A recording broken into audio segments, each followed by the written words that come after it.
नमस्कार शेतकरी मित्र हो, मी Shyamkant Mahajan, Shri bio aesthetic private limited Hyderabad. आज आपण श्री महेश भाऊ गरुड, गाव पिंपरखेड, तालुका नांदगाव, जिल्हा नाशिक यांचा आपण जो प्लॉट बघतोय हा मोसंबीचा प्लॉट आहे।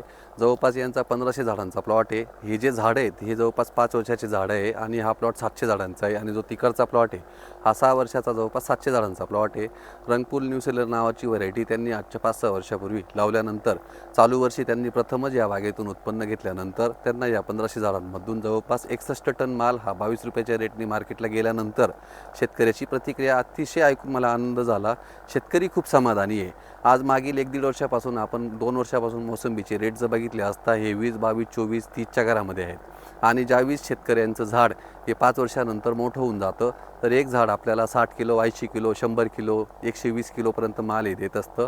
अशा वेळेस आपण एका झाडापासून निघणारं जर उत्पन्न जर बघितलं तर ते एक झाड आपल्याला 1200 रुपये, 1300 रुपये, 1400 रुपये देत असतं।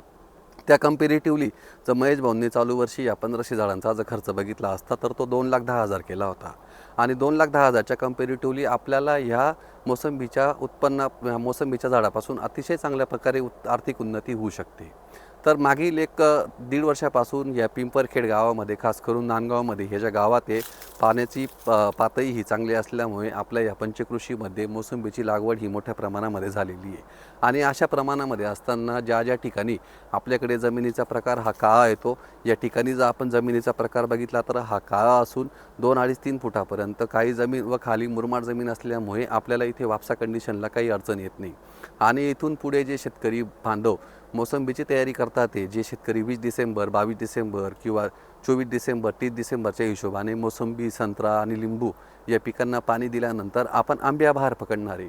आणि अशा वेळेस काय होऊन जातं की ज्या ठिकाणी काळ्या जमिनी येतात त्या ठिकाणी आपल्याला फ्युजारियम म्हणा किंवा आपण टेक्निकली भाषेत जर म्हटलं तर याला प्लाझ्मिओरा सिट्राय नावाचा जो डिसीज आहे हा खोडापासून तयार होत असतो हा डिसीज। आणि हा डिसीज मागच्या या 2 वर्षापासून आपल्या या पंचकृषीमध्ये त्रास देतो आहे।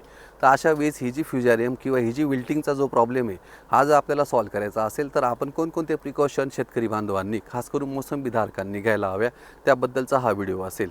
ज्यावेळेस आपण आता हे झाड बघतोय की आता या झाडामधून भरपूर फ्लावरिंग ही निघालेली दिसते, कारण की झाड हे शेवटच्या स्टेजमध्ये आहे। ज्याप्रमाणे एखादा दिवा विझताना आपल्याला मोठा भडका दिसतो त्या पद्धतीमध्ये आपल्याला या झाडामधून मोठ्या प्रमाणामध्ये फ्लावरिंग होऊन या झाडामध्ये कम्प्लिटली फ्युजारियम म्हणा किंवा प्लाझ्मिओरा सिट्राय नावाचा डिसीज ज्याच्यामुळे आपलं झाड हे मरून गेलेले आहे, आपलं 1200-1300 रुपयाचं नुकसान झालेलं आहे। अशा वेळेस आपण खोडांना वारंवार ड्रॉन्चिंग करणं खूप गरजेचं आहे, खोडांना आयोनी करणं गरजेचं आहे। आपण अशा वेळेस अर्धा टक्क्याचा बोर्डो, त्यामध्ये चुना 400 ग्रॅम, मोरचूद 1 किलो, एका झाडाला अर्धा ते 1 लिटर पाणी आपण दर 1.5 ते 2 महिन्याला झाडाला वॉश करणं खूप गरजेचं आहे। बघा, आपण संत्रा, मोसंबी आणि लिंबूवर्गीय पिकांमध्ये कॉपर, परत आपण कॉपरच्या या विषयावरती येऊन गेलो।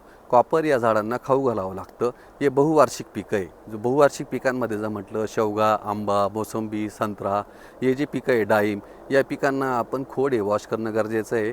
अशा वेळेस आपण दर 1.5 ते 2 महिन्याला जर खोड हे रेग्युलर वॉश करून घेतले तर आपल्याला अतिशय चांगल्या पद्धतीने रिपोर्ट भेटतात। ज्यावेळी आपण कॉपरची पूर्तता झाडामध्ये भरून काढत असतो तर अशा वेळेस ज्या खोडांमधून जे डिंक निघतो त्याला आपण गमोसिस म्हणतो, हा डिंक आपला कंट्रोल झाला तर त्या ठिकाणी त्या खोडांना कोणत्याही प्रकारच्या फाट्या निघत नाही किंवा कोणत्याही प्रकारच्या जखमा होत नाही। झाडाला रेग्युलर कॉपर दिल्यामुळे आपल्या झाडामधली कॉपरची उणीव ही भरून निघत असते। तर अशा वेळेस आपण 1 ते 1.5 महिन्याच्या गॅपमध्ये चुना मोरचूदने वॉश करणं गरजेचं आहे। अर्धा टक्क्याचा का होईना आपण रेग्युलरपणे वॉश करणं गरजेचं आहे, नंबर 1। नंबर 2, चालू वर्षी 2025चा जर आपण अभ्यास केला तर आपल्याकडे ऑगस्ट, सप्टेंबर, ऑक्टोबरपर्यंत 3 महिने भरपूर पाऊस झाला।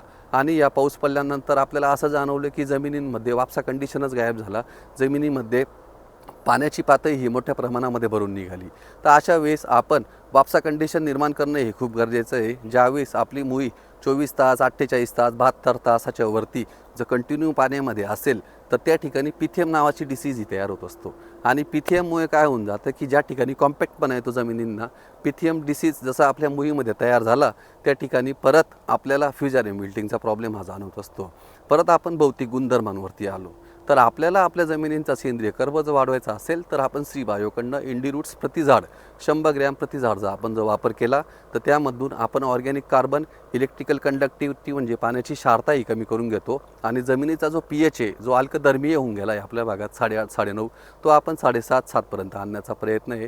इंडी रूट्समुळे फॉस्फरसचा अपटेक हा मोठ्या प्रमाणामध्ये होतोय.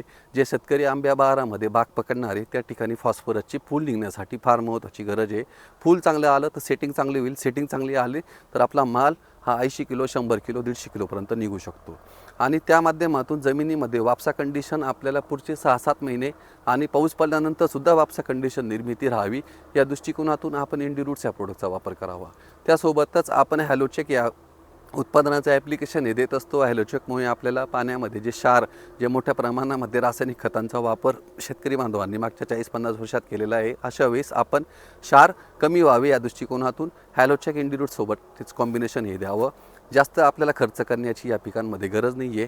योग्य वेळेस योग्य उत्पादनांचा वापर आपण संत्रा, मोसंबी, लिंबू या 3 मुख्य जे पिकं आहेत इथून पुढे आंब्या बहारामध्ये जे शेतकरी बांधव पकडणारे 100% त्यांचे फ्लावरिंग, सेटिंग आणि फ्रूट डेव्हलपमेंट ॲक्टिव्हिटीज आपण रेग्युलर डोसेस देऊन ही करू शकतो असे मला या शेतकरी बांधवांना सूचित करायचे आहे. तर आपल्याला ही जी समस्या जी मेजर होती मर ही खूप ज्वलंत समस्या आहे या पिकांमध्ये. अशा वेळेस आपण झाडांना कॉपरची कमतरता ही भरून काढणं गरजेचं आहे. जमिनीचा वापसा कंडिशन निर्माण करणं हा गरजेचं आहे. या व्हिडिओमधून हाच मेसेज मला शेतकरी बांधवांपर्यंत पोचवायचा होता. आभारी.